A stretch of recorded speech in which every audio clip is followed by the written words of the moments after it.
Content warning. This video contains accounts of violence, murder, a missing child, and predatory behavior. If any of these topics are difficult for you, please take care. 3 slow taps on the glass. Not loud, not urgent, just the kind of rhythm the woods keep when a raccoon crosses the porch or when a branch finds the roof. But I knew the sound then the way you know the first note of a song you'll hate. It's seared into me, and every time the wind rattles the panes of this cabin now, I wait for it. Because those taps began this collection of evenings I still can't walk away from. I have been in cabins my whole life. Not the glossy tourist kind with staged fireplaces and Instagram lighting, but weathered places where the roof leaks in predictable spots and the porch steps complain under a heavy bag.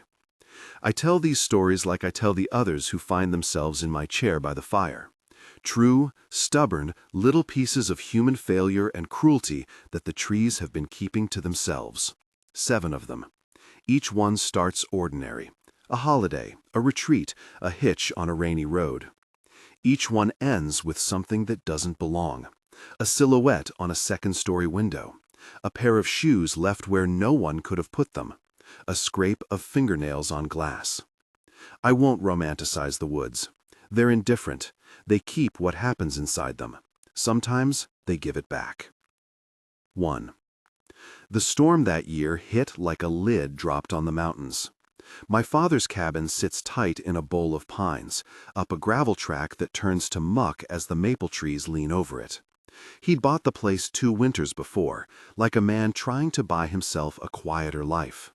That Thanksgiving, he wanted everyone there. New family, old grudges, the kind of forced togetherness people think will mend things. Stepmother prepared the meal like she was auditioning for a magazine. White tablecloth, candles, the kind of neatness that hums with calculation. She had a smile that sat on her like a hat, and the room never felt warm the way it should. You notice things like that when you're young and too proud to name them. Small gestures, her eyes sweeping the room for receipts people leave behind. The way she asked casual questions about wills over gravy. Felt like someone testing the lines of a map trying to find the easiest road. We ate. Conversation clumped together like overcooked stuffing. Laughter sounded rehearsed. At some point she stood and said she had to check something in the kitchen. The light flickered as if the cabin itself didn't want us to see whatever she was doing. I left early. It wasn't dramatic. I said I needed the air, then I packed my coat, the gravel bit at my shoes, and I drove down the narrow track thinking the rain would wash the tension away. I had gone maybe 20 minutes when my phone buzzed. It was Emily, my sister, screaming that she couldn't find Dad downstairs. I remember the way the rain on my windshield became a blur of static. I turned the car back toward the trees so fast I nearly slid into the ditch. When the ambulance was there, the road smelled of cold metal and wet wood and the diesel breath of the medic's truck. The EMTs worked with that calm found in people who see the same things more often than you can imagine, but you could tell from the way they moved that something had been very badly wrong. He was taken to the clinic in town, our town's clinic, not a city emergency room, the fluorescent lights humming like an unpleasant hymn. The doctors told us he had been stabbed and that they'd done everything they could. He didn't make it. Grief has shapes you don't expect. For me, it was the shape of the spare guest room mattress the officers lifted out of the cabin. The police later told me they had found blood pooled under the mattress, smeared as though someone had tried to clean it and then covered it like a bad secret. The whole house smelled like detergent and someone trying to remove a stain you can't quite see. They treated it as a homicide from the start. That should have made the answers easier, but homicide doesn't tidy things so much as rearrange them into more complicated piles. Interviews ricocheted across that house. Detectives with breath that fogged in the cold kept asking about every small irritation anyone could recall. The list of who was where when began to look like an inventory. The thing that woke me in the middle of the night after Dad's funeral wasn't the absence of his laugh. It was a detail so small it felt obscene to call it important. The kitchen window, the one that faces the back deck, had 3 faint rings of water on the glass, like fingertips. Not long after, someone found the homeless man. You need to hear this exactly how it was told to us. No melodrama, just the bare facts the investigator had. A local man, known by shelter workers, had been paid some money to be at the cabin that night. He had acknowledged being there. In his statement, he said he had been promised work, cleaning, moving old furniture, nothing more. He woke up that night, disoriented, described the smell of overstrong cologne, a cigarette butt tossed in a sink, and waking to the sensation of someone moving in the dark. He panicked and fled. Confronted with physical evidence, blood under a mattress, cleaning supplies out of place, he confessed to being in the cabin and said someone had paid him to be there. The police followed the thread and charged my stepmother. You'd think something like that would come with the thunderous closure of a courtroom, with dramatic testimony and a guilty verdict read aloud. But life, even when it's trying to be just, is quieter. The prosecution painted a picture of motive, assets, a life tidy enough to be calculated. The defense tried to make the homeless man appear as the only wild card. I watched my stepmother at arraignment with the same flat, collected expression she'd always kept on like a winter coat. She denied the charges, and yet, months later, there was a plea I remember mostly as a word that belonged in a woodsman's vocabulary: guilty to a lesser charge. The newspapers called it a sinkhole of greed. She was arrested and later convicted on the basis of the deal she'd struck and the testimony that fit too closely into the pattern the detectives had found. The man she'd paid admitted he had struck the fatal blow while panicking, though the exact shape of the event, the why of moving from work to killing, remained stitched together from unreliable threads. What stung more than the conviction was the betrayal, the way a space that had been my sanctuary had become a crime scene. If you live long enough in one place, you think you know where panic goes, how you should move your body when something terrible happens so you don't break something precious. The worst part was the found object no one could explain. A small, folded napkin with a lipstick stain, tucked into the pocket of an old jacket that had been draped over the back of a chair. An object of domestic life showing up where it didn't belong, like a scrap from another person's day. If you had been there, if you'd sat in that low light and watched your father's life reduced to a few unanswered minutes, you'd understand that the sound you remember isn't the scream or the sirens. It's a tiny sound, a soft knock at the sleeping room's window late at night that no one accounted for until after the police had packed what little they could from the house. I stand here now and the memory is a blind spot. The window with its 3 faint rings, a handprint left too faintly to be useful but heavy enough to refuse forgetting. Every time it rains now and cold water traces the glass, I think I hear those taps again, and I am 17 and running back to the porch thinking there's still a way to make it right. It changed me, not in a single theatrical moment, but in a slow unspooling. My trust unraveled in small, practical ways. I don't leave a key under a welcome mat anymore. I check rooms twice before sleeping. I am careful with invitations, with gifts, with the easy intimacy people ask for in the name of family. I had thought the woods would shelter us. Instead, those trees held a secret until someone had the nerve, years later, to open the ground and let light on the truth. If this is the kind of thing you want more of, if you'd like more stories that lived and died in the spaces between pines, hit subscribe. I promise 7 of these, and there are 6 left. The wind picked up, and the tin roof sang in a way that sounded like teeth grinding. I let the coffee grow cold while the room dimmed. Outside, the trees threw long black fingers against the sky. Then, almost casually, the glass at the far end of the room took the sound of a tiny, deliberate knock, single, measured, like someone testing whether the house listened. And for a second, I thought I was back at Dad's, standing with my hand on the knob, asking if the world could be put back together with steel and foam mattresses. You expect a church retreat to smell like incense, muffins, and earnest conversation about the future. The one I went to was the opposite. Diesel from the generator, cigarette smoke lingering on the backs of folding chairs, and the subtle perfume of small-town power. It was a weekend meant to knit people together, a chance to raise funds for the lodge's roof, to sing and say things like community and service. If you show up hoping for kindness, you sometimes find a different kind of hunger instead.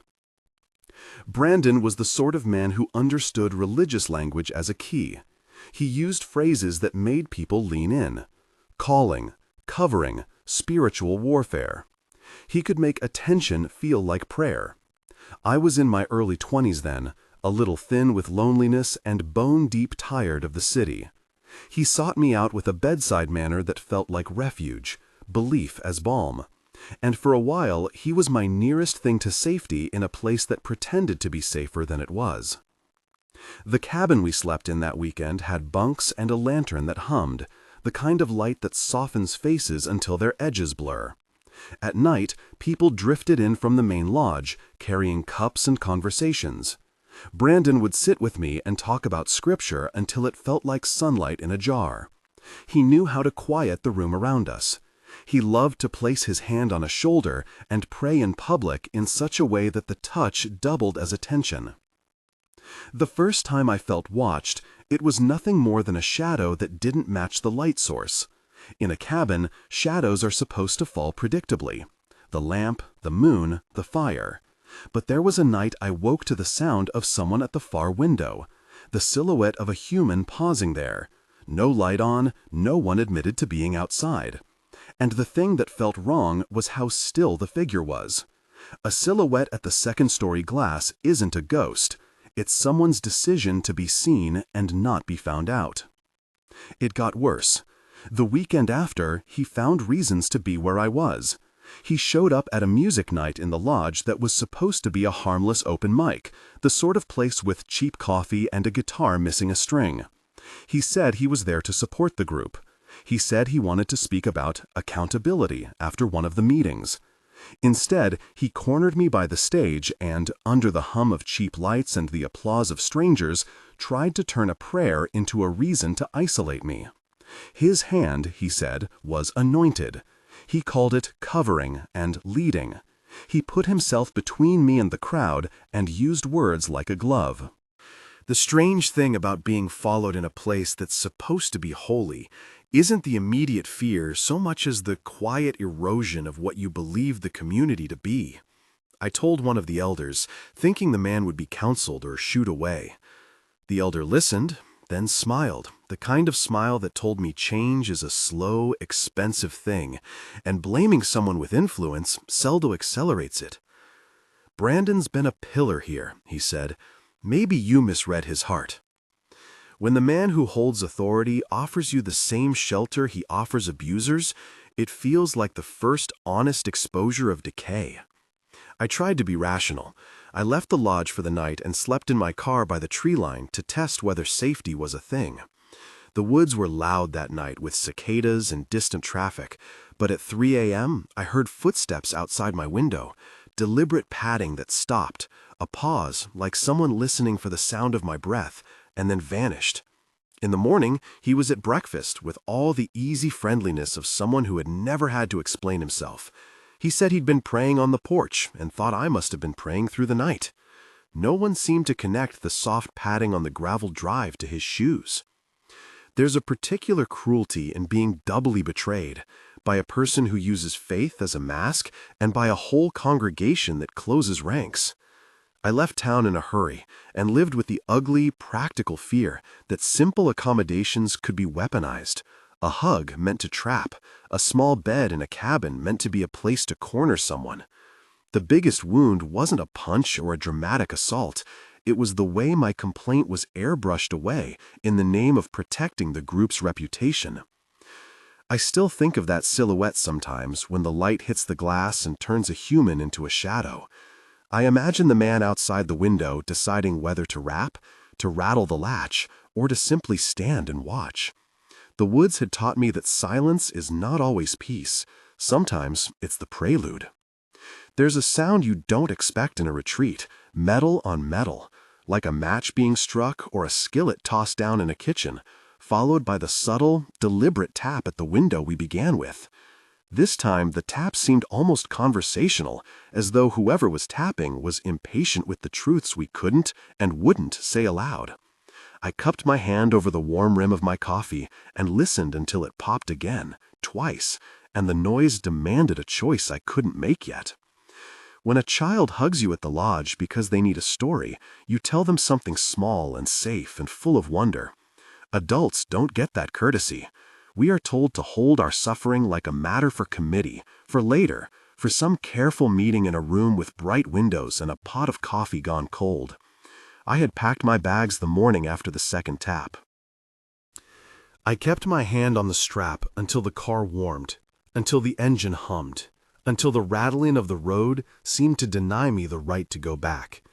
But then I heard it again, the same 3 slow taps, only softer, as though the woods had learned to speak in a new key. I left with my head low, and the image of that second-story silhouette burned under my eyelids. You can see how these things stack. Small betrayals become a kind of logic, and logic becomes legacy. The thing that scared me about that weekend was not that one man had used language to justify a hand. It was that a whole group had the vocabulary to let him keep it. The woods know these histories don't end. They keep them like knots in a tree, and each time you run your fingers along the bark, you feel the story shape again. I wrote down the name Brandon in a notebook I keep for things that shouldn't be forgotten. Names like that are dangerous because they anchor stories to people. But naming doesn't mean the story will end neatly. Sometimes naming only makes the silence louder. Outside the cabin, a branch scraped the fascia like something taking a long breath. The match I had forgotten to strike flared at the tip and went out when the wind pushed it. The tap on the window fell into place with everything else, an ordinary sound transfigured by all the ordinary things that had been violated. For a moment, the glass framed the trees like a picture, and in the corner of that frame, I thought I saw a shadow slide from one pane to the next, as if the world were lining up its next confession. The road back to the city felt longer than it had on the way in. I left more than my belongings at the lodge. I left a kind of brittle hope that churches could be safe by definition. The retreat had taught me that places of supposed shelter could be the very rooms where abuse is smoothed over and then sealed under a coat of community approval. I don't tell you this for pity. I tell you because the woods will keep those stories too. And if you sleep in a cabin, hear a tap, then remember this warning. Not everyone who calls themselves a shepherd is watching out for the sheep. The rain grew heavier, and the sound at the window shifted from a curious knock to the steady rain-rimmed patter that feels like a clock you can't read. I closed my notebook and felt a pressure in my chest like someone pressing their palm to my sternum. Behind the trees, a dog barked once, far off, the sound of something protective and also fretful. I stayed a while longer, allowing the memory to be there without trying to dress it up, and then I walked out to the porch. The glass fogged where my hand hovered, and for a moment the reflection of the pines made it impossible to tell what was on the other side. There was no silhouette, no human outline, just my own face, pale and tired, and the dark that sits beyond the glass that the world seldom wants to know about. I didn't go to sleep that night. The lamp burned low. Every now and then I would catch a noise, footsteps on the gravel, a branch rubbing against the eaves, and the place would become alert. The tap on the window seemed less like an event now and more like punctuation, a way the world tells you it is still possible for ordinary things to become the evidence of something much darker. I made coffee. I wrote a line in my notebook and underlined it. Some stories refuse to end on the page. They keep banging on the glass until someone listens. There are more nights, and other taps, and other small, impossible objects left where they do not belong. I will tell them, but for now, there are more nights, and other taps, and other small, impossible objects left where they do not belong. I will tell them, but for now. 3. The night I nearly decided not to stick my thumb out was the kind of late summer evening that smells of hot asphalt and old pine sap. I was 17, leaning on a mailbox on a dusty county road that skirts the edge of the national forest. My pack was heavier than it needed to be because I'd insisted on bringing the thermos with my mother's coffee. The ranger station where I wanted to pitch a tent for the night sat a few miles up a service road, a weathered cabin with a radio that never quite stayed on the right channel.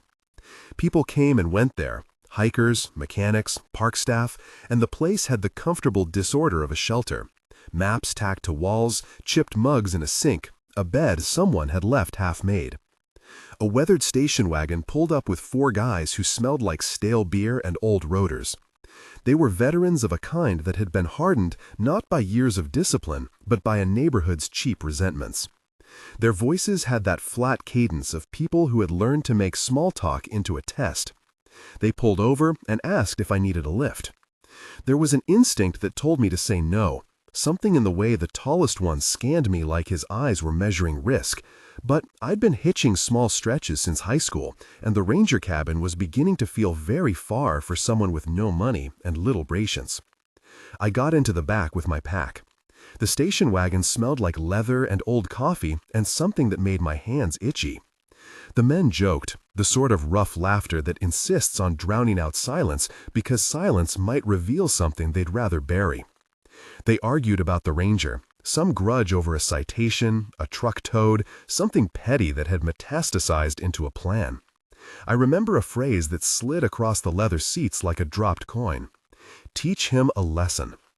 It didn't occur to me to make a big deal of it. This wasn't my fight. At least that was what I told myself. Because if you are 17 and too tired, you make choices that you later have to carry. When we got to the cabin, the ranger, a man in his 50s with a face like sun-creased leather, was finishing a mug of instant coffee on the porch. He waved me over like I'd been expected. The 4 men parked further down, their lights cutting the trees into strips. Their conversation never stopped. They were good at filling air. Later I learned the argument had nothing to do with me and everything to do with some perceived slight. A permit denied, a joke that spun into a lie. The plan they carried was small and brutal in its practicality. Go teach this ranger to mind his own business. It was the kind of escalation that starts with a sentence and then, without fanfare, builds itself into action. I walked up to the porch with my pack heavier than a secret. One of the men, thin, wiry, threw his cigarette butt into the grass with an extra loud flick. The ranger and I chatted for a moment about trail conditions, the kids who come through on weekends, the bear that had been peeling apples on a stump down by the creek. I remember thinking how ordinary all of it felt, how the world fell into the neat groove of useful details. Then the thin man came toward us, all smiles, and the conversation shifted. He said he wanted to talk to the ranger about something private. It was childish to feel the hairs lift along my neck, but I did. I slipped away, figuring someone who fires words like bait will not turn on a 17-year-old with a thermos. I would have camped in the trees and been all right. Instead, on the walk back to the road, I heard the first shout, a strangled thing that didn't sound like a word and didn't sound like someone calling for help. I ran without thinking. The gravel screamed under my boots. I hit the porch and the shuffle of men arguing turned into the more permanent sound of bodies colliding. The thin man had a rifle leaning against the post, the sort you see in movies and in the back pages of classified ads. I saw it first as a dark shape, then as the terrible possibility, weapons meant to enforce quiet decisions. The ranger was asking them to leave. He spoke like a river, steady, unavoidable. But the men were not there to be reasonable. They circled him like they were deciding whether he would be beaten into silence or taught some other lesson. I did the stupid thing that teenagers do. I shouted. I told them to leave, to get out of there, like the world had not already carved out a margin where their intentions had room to move. One of them slammed a palm into the ranger's shoulder, and the ranger staggered back, but he didn't fall. He said calm things that sounded like they would be the last words of a long, small war. "You don't have to do this. Walk away. I'll take my report to the station." It could have ended there. People pulled back for many reasons: cowardice, respect for authorities, an impulse towards self-preservation. These men instead let the anger stay. They drove off in a slow, deliberate arc that made the gravel sing. They came back at dawn. I did something equally moronic and brave in equal measure. I followed them. It's a decision that gets replayed in my head, not because it's heroic, but because it was a child's notion of control. If I follow, I can make sure they don't come back. For 2 days, I rode in their truck like a ghost in the back, sleeping on the floor under blankets, watching the way they handled rifles and beer. They let me ride for the same reason they'd let lots of things go. Sometimes people are convenient. They weren't trying to hide me. They didn't even know I might not be useful forever. They assumed I would be like other things, ignored when inconvenient. When I finally made my move, it was because they stopped at a rest area and argued about whether to leave me or not. I'd had enough of being in the back of their plan. I saw a chance when the tallest one ducked into an uncleared convenience store for a soda. I ran until my lungs burned and my feet wanted to stop. I flagged down a patrol car 2 counties over and told everything, breathless and ridiculous, and probably a mess of misremembered distances. They believed me enough to send back a unit that found the ranger going through his own quiet morning chores as if nothing had been intended. The men had been trying to scare him. That was the blunt truth. That was the relief and the horror. If they had wanted more, they could have taken it. If they'd decided to escalate, a different story would be told. The patrol that came later found the rifles in the bed of the truck and the empty beer cans in a crumpled nest. The men's anger had been loud enough to plan a confrontation, but not skillful enough to keep it from being recorded in small, telling details. A boot print half hidden in the mud, the way a cigarette pack lay open with names scratched into it. They were arrested that week on charges that fit them like old coats. Men who wanted to teach a lesson and left enough evidence to be taught one in return. For the ranger, the day left a residue you don't see in photographs. He was praised, of course, awards and a handshake, but praise doesn't change the shape of the nights he spent staring at the dark past his window. He slept with a lamp on for a long time. He kept the radio tuned to a channel that was mostly static because the noise was better than absolute quiet. And whenever I visit trailheads now, I see the station cabin and imagine an extra shadow leaning at the second-story glass, waiting, deciding. Sometimes the worst things in the woods are not the animals you can see on a path, but the human decisions formed in cheap bars and old resentments. When I tell this to people, they ask why I didn't tell a manager, why I didn't run. The answers are practical and small: adrenaline, fear of being wrong, the messy logic of young stubbornness. The thing that won't leave me is how ordinary the morning was when it almost turned to tragedy.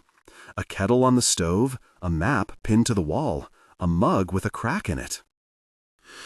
Ordinary things are the things people choose to soothe themselves with after the fact. The sound that balanced on top of it was the one I remember now, the one that shaped my nights. 3 slow taps on the second-floor window of the cabin where the ranger had always kept a folded map on the sill, deliberate, like someone testing whether we were awake. I thought at the time the taps were a prank. Years later, when a gust makes the eaves complain, I remember those men in their station wagon and the way a plan can be set like a trap that only needs a small shove. 4. Adapted to a backcountry trading lodge near the trailhead for narrative cohesion. Holiday markets in small towns have a particular kind of hunger. The trading lodge we worked at sat in a clearing just off the main trail and turned the slow commerce of hikers into a holiday rush. People from the nearest town came with money and expectations, and the lodge, with its string of lights and bundled tables, promised a sort of rustic celebration that smelled of pine cones and hot cider. I worked the front desk and helped with the seasonal tables, wrapping, ringing up purchases, watching the line that curved like a sleepy snake out the door. The day the fight started, the lodge felt crowded in that way where people rub against one another with an extra impatience. Two boys, probably brothers, skinny and nervous, argued in front of an electronics table over a handheld demo console. The boys' voices rose, and then a man, older, in a coat that had too many layers of past Saturdays, stepped in.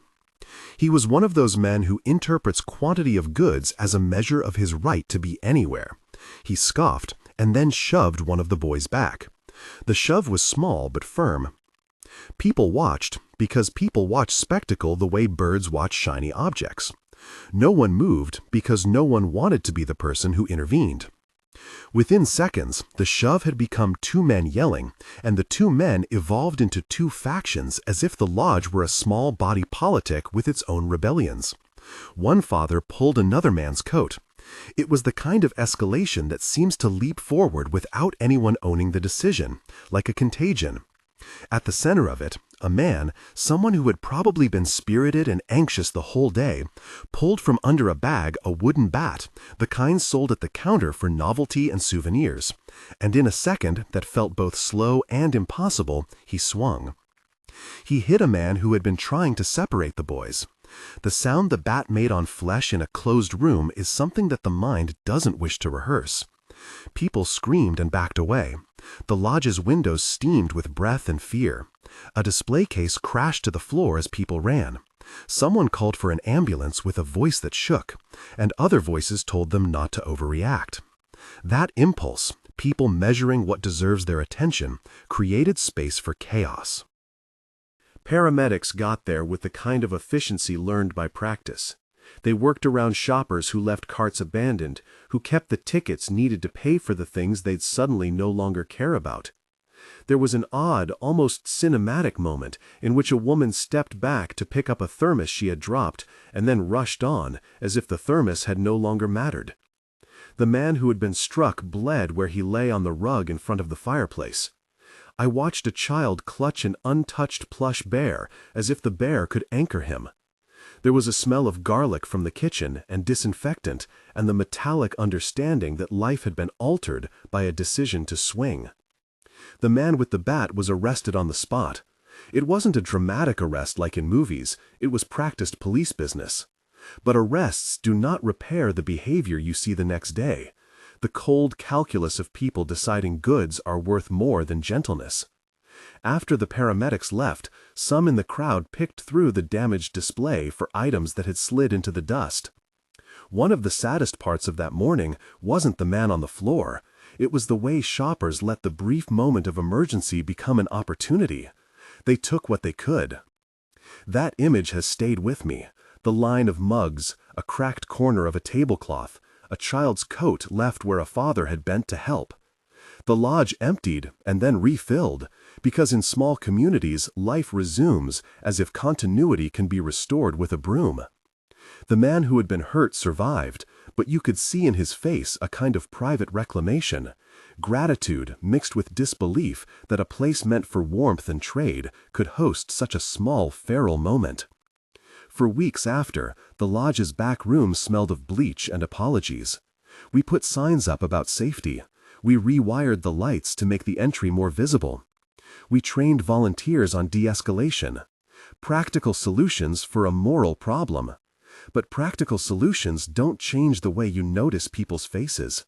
I began to scan for impatience like it was a second species, a trait you could identify by the set of a jaw or the squint around an eye. At night, after the lodge closed and the lights went down, I'd sit on the porch with a mug and watch headlights cross the clearing. The trees would frame the windows in black lace, and the sky would be a shallow bruise. One evening, as the wind moved through the pines, the pane over the register table received the small tapping we've been listening for. 3 soft, deliberate taps that might have been a branch if you wanted to believe it. But the taps had a cadence that felt human. Measured, expectant, as if someone was testing whether anyone inside would answer. I remember the way the steam from my coffee twisted toward the glass, and how, for a second, a child's lost scarf fluttered on the chair inside, as if the lodge were a place where people forgot where they'd been. The chaos in the lodge taught me something about people. Given the right pressure, you will see the thin line between civility and self-interest fray into plain conduct. The woods don't change that. They only provide more room for us to pretend the world is one thing when it's another. I left the lodge after that season. There was a small notice pinned to the staff board announcing a fundraiser for the injured man. People talked about being careful with words. But the sound that lingers, the tap against a cold pane while the lodge sleeps, reminds me that violence doesn't announce itself only with shouts. Sometimes it just waits politely at the glass. 5. We came back to the cabin from a weekend away, thinking the dogs would barrel into the house and that the floors would creak with happy confusion. The house had been our refuge for years, a place with a stoop that remembered the rhythm of our boots, and a second-story window that caught the noon light like a small mirror. The trip had been short, the sort of time when you leave lights off and the milk in a jug and trust that small domestic systems will hold. When the Ford turned up the lane, our golden retriever, Buddy, bolted out the back gate and refused to come into the house. He placed himself on the grass and stared up at the second-floor window like a guard on duty. The first time you see your dog alert, you think of raccoons, stray cats, wind. Buddy was one of those dogs whose bark you learned to read. This was not a bark of hilarity. It was a long, low thing that was both warning and disbelief. I walked inside with the groceries and the clothes smelling of the motel detergent. The living room smelled faintly like stale air, nothing dramatic. But then I noticed a sock on the floor that didn't belong to anyone in the house. It was small and dirty, and not the color of anyone's laundry. The sock shouldn't have been there. We started making the rounds of explanations. Kids in the neighborhood could have tossed it. Perhaps the sock had been at the laundromat and stuck in a jacket. We laughed it off. But later, a bathroom cabinet was open that we'd left closed. A drawer in the spare room had been slid half-closed, and a mug we'd kept on a high shelf had been turned face down as if to hide its face. There were details that you could set against the scale of a small life and say, this has an explanation. But there came a pattern that had less patience for rationalization. That night, the house creaked in a way it never had. The floorboard outside the spare room made a soft scraping noise, like a shoe being dragged. I lay awake and listened to it, the way you do when you suspect someone else's presence in your home. Buddy padded up the stairs and poked his nose into the dark like a man feeling for a light switch. The spare room's window was latched, but there were small wet rings on the glass, 3 faint prints that matched the counterpoint of the taps we hear when the woods are being literal. I woke my partner, and we moved through the rooms like people rehearsing a play we never wanted to do. We called the sheriff, who came with a slow, businesslike stride and a flashlight that mapped the rooms like a surgeon. He checked closets and under beds and raised an eyebrow when he saw the sock. He told us we might have had squatters, that sometimes homeless people look for places to hide. He took statements and left us with the number of the non-emergency line and the suggestion we install new locks. They sent a detective the next day who took photos and made the same reasonable noises. He said the evidence was suggestive but not definitive. No forced entry, no sign of a struggle, no major theft. It didn't fit neat categories. We fortified the house in small ways. Bolt locks, new latches, motion sensor lights. But the night noises didn't care for locks. The small things persisted. The back door found unlatched in the morning. A child's coloring book opened to a page that hadn't been on a table the night before. An extra spoon in the sink that we knew we hadn't used. It felt like someone had been moving through our rooms like a ghost with practical needs. The most unnerving moment was the noise that came from the upstairs at 2 a.m. A soft, metallic tap, precise and patient, against the second-story window. Not a branch. Someone had tapped the glass with intent. Buddy's whine on the stairs was a small animal arithmetic of fear. We have smelled something we don't understand. We installed a security camera that pointed out over the yard, a small rectangle of cold glass watching the trees. The footage, when reviewed, showed nothing more valuable than the breath of the wind in the pines and the occasional deer blurred at dawn. The camera never caught a person on the porch or a shadow crossing the pane. People told us cameras don't catch everything, and cameras tell you what your eyes refuse to accept. We lived with that contradiction for months. Months later, a neighbor found a jacket in the undergrowth, tucked into a bramble like trash someone intended to come back for. In the pocket, we found a folded napkin with a number written on it, and, beneath the number, a name that wasn't any of ours. The detective took it with the same efficient sadness as other things. He said some people find places to hide and never move. He also said others use those places to watch and to plan. He could not say which we'd encountered. The family changed routines. We didn't leave the porch light off. We bought better locks. We moved our bed away from the window. Something as small as a memory of a hand at the glass had power enough to restructure our nights. My partner slept with an old soldier's brass pendant under the pillow, a talisman of sorts that belonged to his grandfather and had no actual legal jurisdiction over intruders. When the wind comes now and the light sketches the tree line against the pane, I imagine the silhouette of a person the size of a coat, maybe smaller, maybe bigger. I imagine their breath fogging the glass. I imagine the slow, deliberate test of a knuckle. It never came to anything dramatic in the way movies render drama. No midnight confrontation, no cinematic chase. What it came to was a long, sustained change in how we moved in our home. The taps kept coming, sometimes 3, sometimes 1, always measured. They felt like a punctuation mark placed into our days. Each time they sounded, we would hold our breath and listen because the house had become a threshold for the unknown. We learned a new etiquette. We did not pry into the woods at night, and we did not invite guests to park close to the cabin when they came unannounced. We put up a sign on the back gate, "No trespassing." People still walked past it. Buddy kept his place on the porch as if he were guarding a small perimeter, and that made us sleep easier. There are households that survive intrusions by moving away, by selling a house and starting over. We did not. We kept the cabin, which felt both brave and foolish.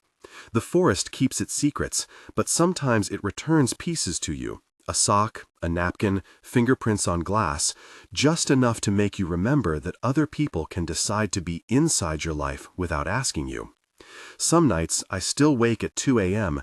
to the precise memory of a knuckle on the pane, and I run my hand along the sill to convince myself the wood is solid. The taps do not always mean malice, perhaps.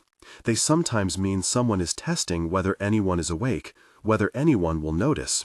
That knowledge has made both of us more watchful and lonelier because the house that should have been our safe boundary now reads like a stage for possible trespass. 6. I tell this one carefully because it involves a child and a town that tried so hard and failed in ways that words don't fix. Trigger sensitivity note: this story concerns a missing child and subsequent recovery of remains. I will refrain from graphic detail. It was a crisp morning on an early winter hike. The church group had gathered at the lodge for a day trip. Hot drinks, a short trail that winds behind the cabin, and a kind of ordinary fellowship where parents trade warm scarves and someone always forgets a thermos. Jared was 3. He had a laugh that was too loud for how small it was, and a blue fleece jacket that everyone remembered because it was the color of something new and proud. The trail we took was a beginner loop, a path that curls around a ridge with a brook that sings underneath. It was the kind of route you'd take a toddler on to teach him that leaves crunch underfoot and that the world is mostly safe. For a while it was fine. Kids moved like small excited particles in a beaded string of adults. Then an adult realized Jared wasn't near their side. The lapse was one that bends time in memory. 1 second, everything is normal. The next, you are rewriting the world to account for a child being gone. Searchers moved like a swarm. We split up and called, our voices bouncing off stones and white birches. The first hour felt like the bad ending to a movie. You call the name, and silence answers back. Rangers mounted up. Volunteers fanned out. The lodge became a command center with thermal blankets and coffee that no one could swallow. Dogs traced the route and then signaled again. We found prints in the fresh snow, small boot-like shapes that cut across the path and then stopped, as if someone had been lifted and taken away. That spot is the part of the story that forever refuses convenience. Footprints end like a sentence where the last word has been burned off. Weeks passed. The search scaled up and then down, and then became a ritual. People stood at the lodge at dawn and called Jared's name like a prayer. Theories circulated: a cougar, a wandering frostbite, an abduction on the road above. The local papers ran columns, and the case grew into a communal wound. We taped flyers to trees. Cars stopped, and strangers asked to look at a photograph of a small boy with a dimple and a gap in his front teeth. Months later, hikers found scraps of clothing up a slope not far from the main trail. They were at an elevation that made no sense for a toddler lost without an adult. That's important to hold like an odd jewel. The pieces were not scattered in the way weather scatters papers. They were placed, almost, as if someone had worn them and then set them down. Then later, skeletal fragments were found higher still, in a place where no child of Jared's size could have climbed without assistance. The bones were taken and catalogued in a slow, clinical ritual that everyone who had loved Jared watched from afar. Forensic reports can be blunt and kind in odd ways. They told us that some of the fragments were consistent with the boy's profile, enough to identify him, but not enough to explain what had happened.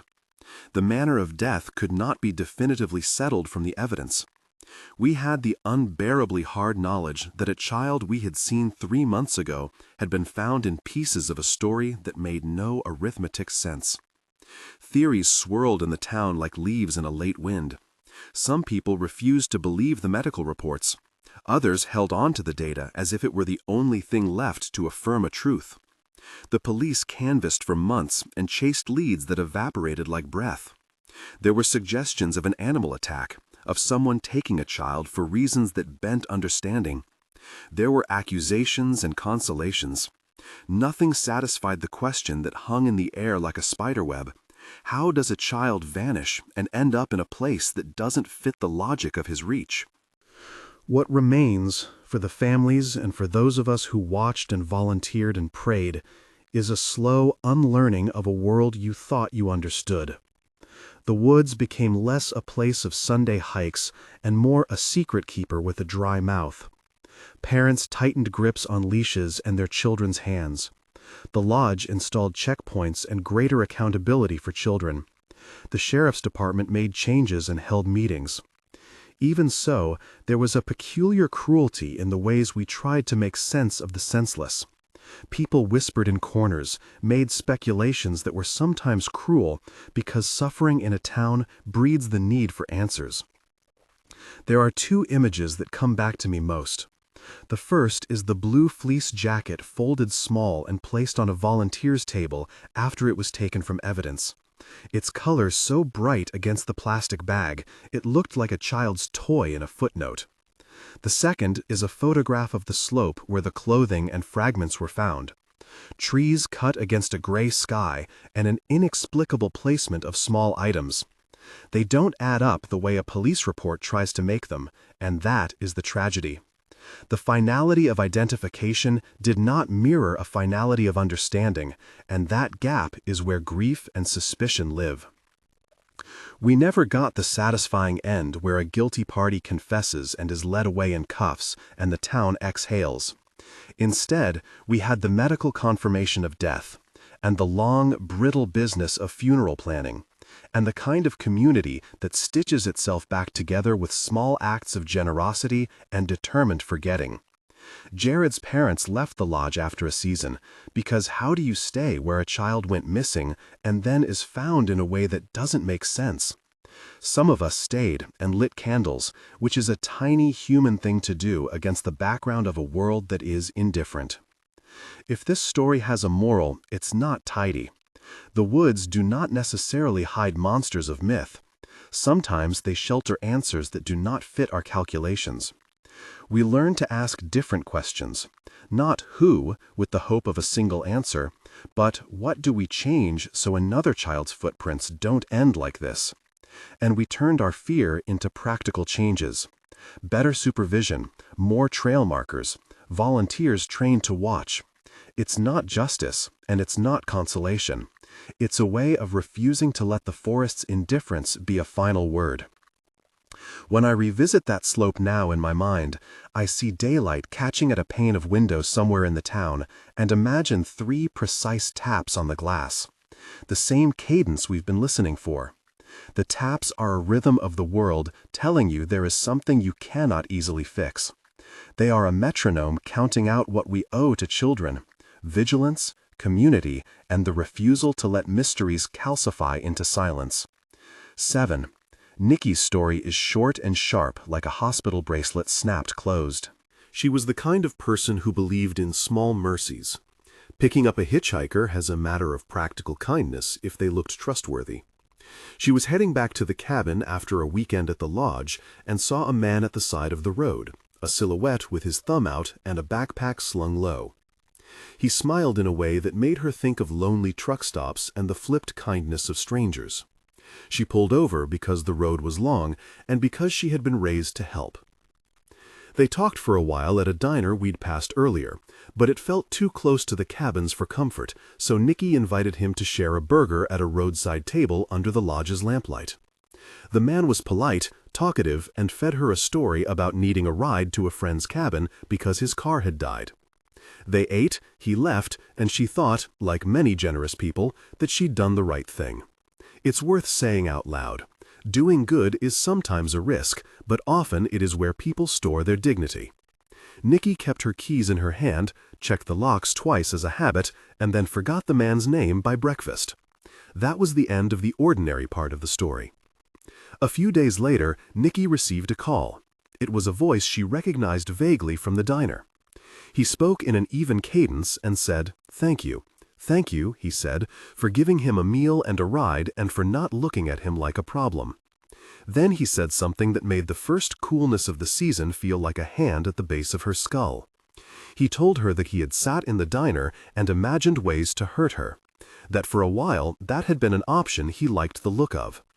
He said he had planned to do something at the table after she'd left because it would be quiet and convenient. He told her this not as a confession to a crime, but as an odd, private demonstration of power. He said he chose not to. The man told her he had kept a small folded note in his pocket that morning with a plan scribbled on it, to help him remember the steps. He said he had looked at the note and then folded it back into his jacket. He said he wanted Nikki to know how close she had been to the other path, to make the point that the world is a thin place between that which shares kindness and that which calculates harm. He told her he wanted to spare her advice about accepting rides from strangers in the future. She told the police, and they logged the call and asked practical questions.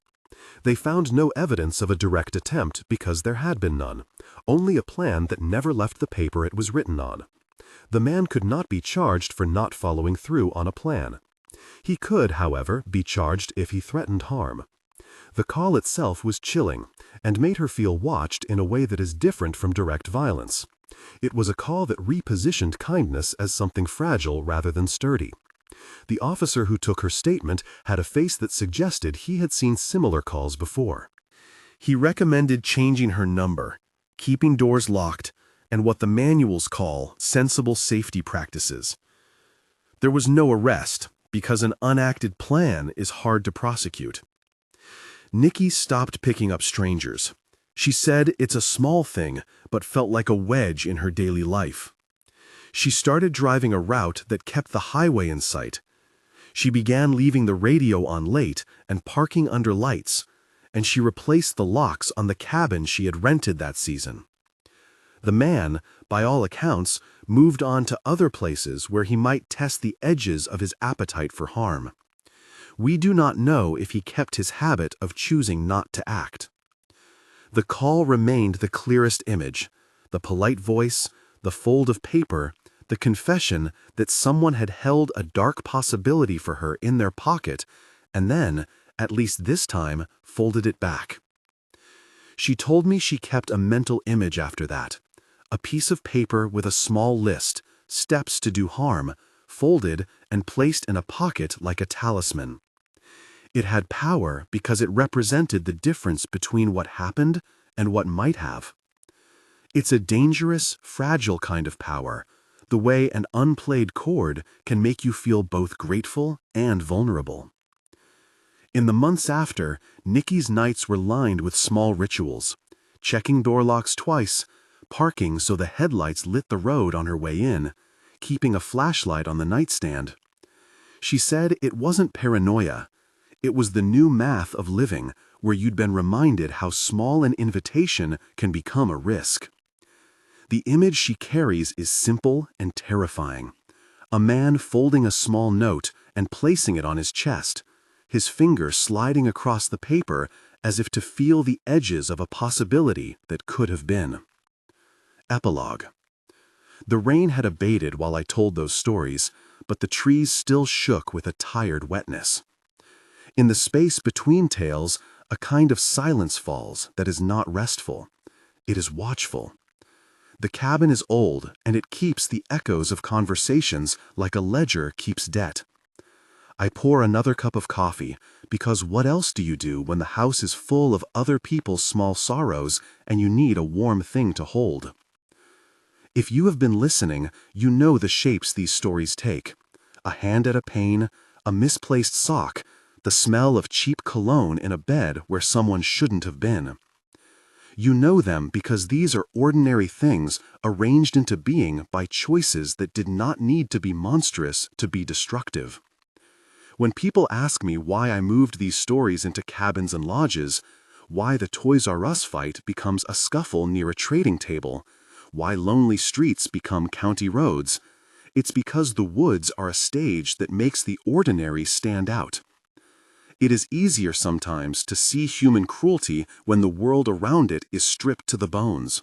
A porch light, a fogged window, a cup of coffee cooling on a table. We promised 7 stories.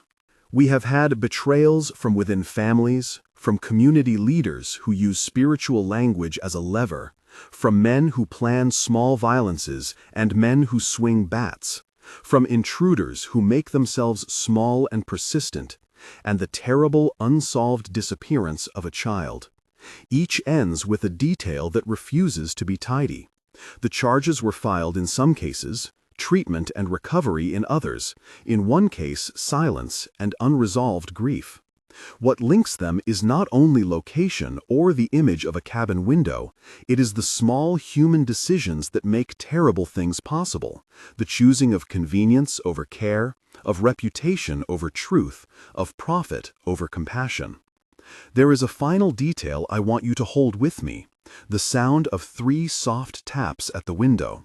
We have heard it at the beginning and in the middle, and I hear it now, tapping like punctuation on the glass as if someone is counting off the stories and asking if we've been paying attention. The taps are neither omen nor metaphysical promise. They are a cue, the kind a witness might give when they want to remind you that something happened, that the world is not only what shines in the sun. I stand and move to the window. Outside, the trees are a black field with raindrops like slow-lit beads. The cabin's light throws my reflection back at me, an overlay of glass and face. I put my palm to the pane and it is cold, a fact you can feel with practical certainty. The first time I felt similar cold was after a funeral, when grief made all surfaces sharper. The second time was after a retreat, when betrayal made familiar hands alien. The third time was after the lodge fight, when I learned how civility can split into something ugly. Tonight, someone or something taps the window, 3 soft notes. Not loud enough to wake the whole cabin, only enough to make me still. I hold my palm to the glass and watch the water bead and run. For a second, the trees look like someone pressing their face to the other side. I am tempted to open the sash and call into the dark, but I am older now and admit that some things are not fixed by light. I lift the pane and it squeaks, and the air that moves in carries nothing but wet green smell and the low sound of a dog worrying at the edge of sleep. We leave the woods to the woods in a sense. It will keep its secrets whether we shout, see, or not. But there are things we can do, practical, stubborn things that do not require grand gestures. Check your locks. Watch for patterns, not just dramatic events. Hold your communities accountable when they shield the wrong people. Teach small kindnesses to be brave. A neighbor who checks in, a volunteer who watches the trails, a shepherd who chooses the flock over the powerful. The remedies are imperfect, but they are human, and human remedies require a community willing to be vigilant. If one of these stories lodged under your skin and won't let go, subscribe and tell us in the comments which one you wouldn't want to be alone with in a cabin. If you have a cabin memory that keeps you up at night, 3 taps, a silhouette, a shoe left where it shouldn't be, share it. These stories are not meant to terrify you for entertainment. They're meant to keep us thinking, to make small changes that add up to something larger. The lamp clicks off. The cabin gives a small sigh, wood settling into its own history. The last thing I see before the dark takes the room is the faint shadow at the glass. The trees, yes, but also the possibility that someone else is standing where the sky meets the pines. I close my eyes. The taps fall away into the sound of the rain and a far-off engine, and the house breathes. Tomorrow I'll lace up my boots and go pick up the trail of ordinary life, a life that must now carry these stories like a pocket of maps, always checking the route, always noticing the small things. Sleep well. If you wake at 2 a.m. and think you hear 3 soft taps on your window, answer with a light and a lock and a neighbor's phone number. The woods keep their secrets, but they are better kept with community watching the glass. Production note for the record. Several of the original accounts referenced urban or retail settings. For narrative cohesion within a cabin-in-the-woods framework, these moments have been reframed as occurring at backcountry lodges, trading posts, or rural clinics. No perpetrators, motives, or factual outcomes were altered.